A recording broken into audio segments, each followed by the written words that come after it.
Welcome to the Deep Dive. We take stacks of information and pull out the key nuggets for you. Today, we're plunging into a really unsettling corner of the American frontier, a group known as the Murfree Brood. You've brought us a fascinating document, excerpts from The Murfree Brood, Lords of the Ridge by Isaac Cooper, and it details this clan that's just so unique, so brutal, they really stand apart even from other notorious outlaws.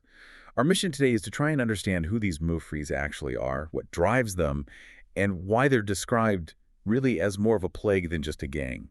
Let's dig in. Yeah, what's immediately striking in Cooper's account is how he paints this picture of a group defined, well, not by ambition or wealth like you might expect. It's something far more primal driving them. This isn't just your typical band of criminals. It feels like a different phenomenon altogether. And understanding that distinction is, I think, really key to grasping their true nature. That's exactly it. That's what makes this deep dive so compelling, isn't it? The source tells us that after the Great Departure, the huge event that reshaped everything, Thunderbird County, which was already volatile, it just plunged into even deeper chaos.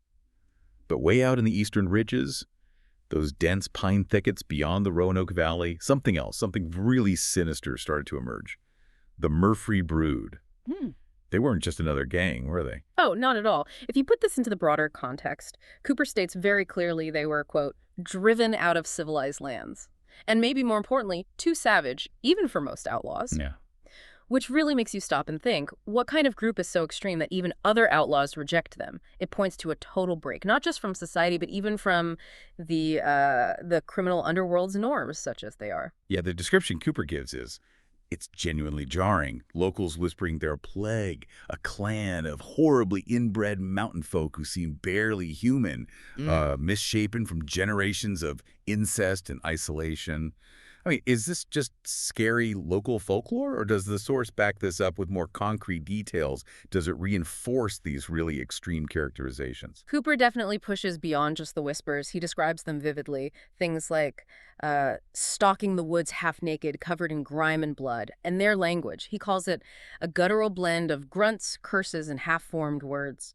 These aren't just throwaway details. They highlight this profound, almost visceral dissociation from anything resembling conventional society. And that's crucial, really, for understanding their behavior and why people saw them as something, well, less than human. So given how terrifying they sound, you have to wonder, what do creatures like the Murfrees actually do?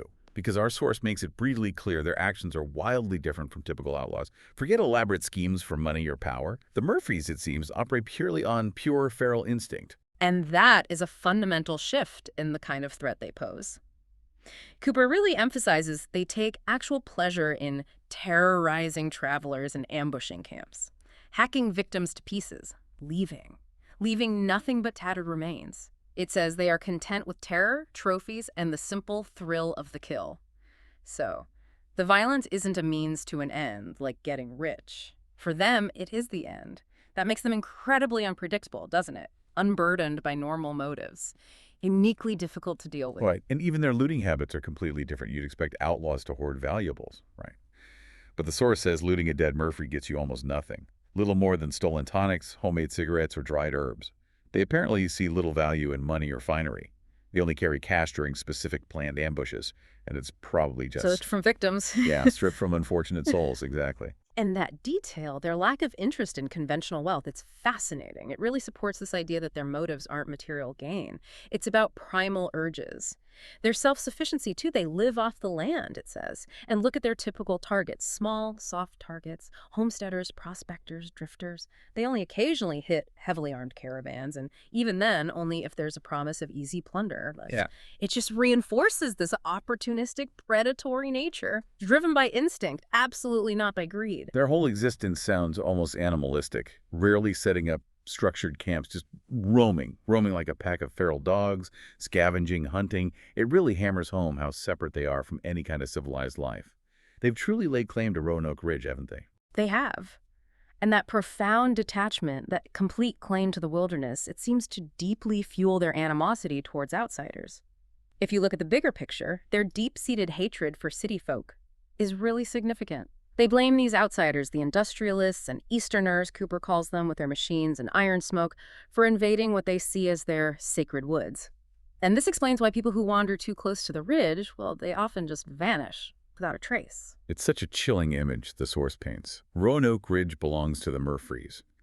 Cooper describes it as a place where the only law up there is the snapping of twigs behind you, and the last thing you'll hear is their raspy laughter echoing through the trees.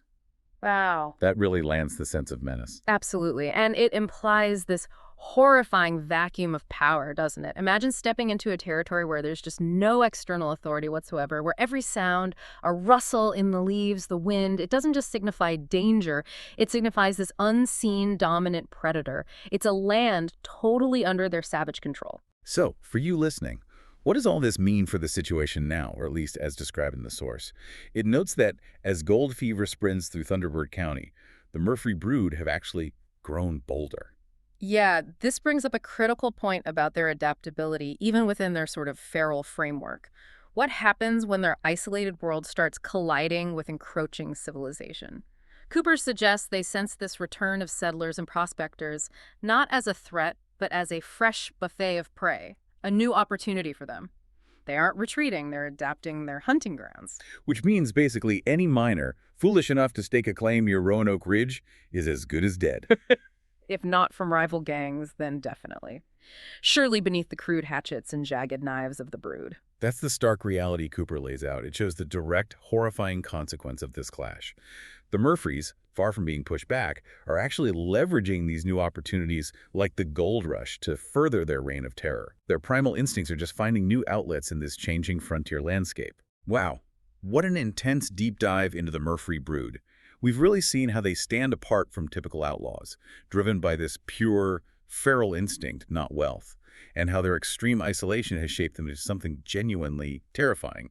And now, with civilization encroaching, they pose this escalating threat. It really makes us wonder, for you, the listener, if a society pushes certain groups to the absolute fringes, what kind of untamed forces might it inadvertently create or even empower? And maybe more importantly, what happens when those forces like the Murfree brood are no longer content to just remain in the shadows? What happens when they start to see the world beyond their ridge as just a new hunting ground?